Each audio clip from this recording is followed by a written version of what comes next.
Hello friends, ನಮಸ್ತೆ. ವರಲಕ್ಷ್ಮಿ ಕಿಚನ್ಗೆ ಸ್ವಾಗತ.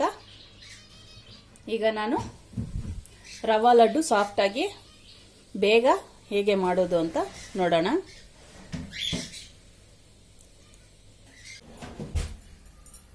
ಹಬ್ಬಗಳಿಗೆಲ್ಲ ಬೇಗ ರವಾ ಲಡ್ಡು ಮಾಡ್ಕೋಬೇಕು ಅಂದ್ರೆ ಹೇಗೆ ಮಾಡ್ಕೊಳ್ಳೋದು ಅಂತ ನೋಡಿ.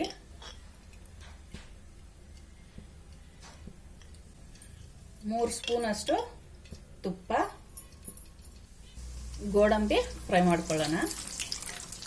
ಗೋಡಂಬಿ, ಬಾದಾಮಿ,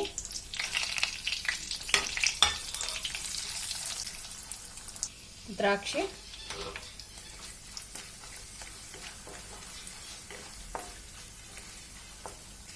ಅರ್ಧ ಕೆಜಿಯಷ್ಟು ರವೆ ಸೇರಿಸ್ಕೊಂಡ್ಬಿಡೋಣ. ಇದಕ್ಕೆ ಸೇರಿಸ್ಕೊಂಡು ಚೆನ್ನಾಗಿ ಫ್ರೈ ಮಾಡ್ಕೋಬೇಕು. ಬೇಗನೆ ಆಗ್ಬಿಡುತ್ತೆ ರವೆ ಉಂಡೆ. ರವೆ ಹಸಿ ವಾಸನೆ ಹೋಗೋ ತನಕ ಫ್ರೈ ಮಾಡ್ಕೋಬೇಕು. ಗಮ್ಮಂತ ಘಮ ಬರುತ್ತೆ, ಆಗ ತೆಗೆದು ಬಿಡಬೇಕು.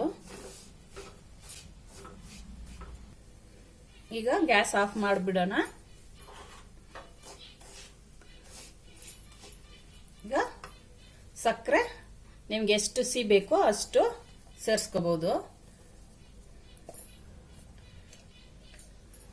ಅರ್ಧ ಕೆಜಿ ರವೆಗೆ ನಾನು 150 ಗ್ರಾಮ್ ಅಷ್ಟು ಸಕ್ಕರೆ ಸೇರಿಸ್ಕೊತಾ ಇದ್ದೀನಿ.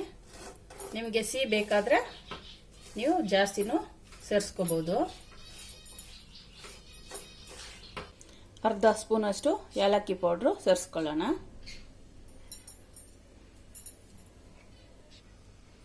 ಈಗ ಕಾಯಿಸಿ ಆರಿರೋ ಹಾಲು ಹಾಕೊಂಡು ಸ್ವಲ್ಪನೇ ಹಾಲು ಹಾಕೊಂಡು ಉಂಡೆ ಮಾಡ್ಕೊಳ್ಳೋಣ.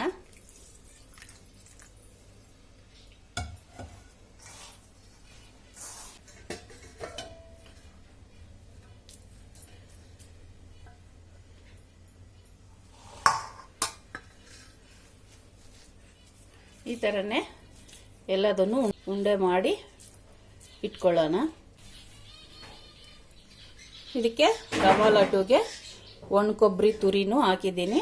ಸ್ಕಿಪ್ ಆಗಿಬಿಟ್ಟಿದೆ, ನೀವು ಹಾಕ್ಕೊಳ್ಳಿ.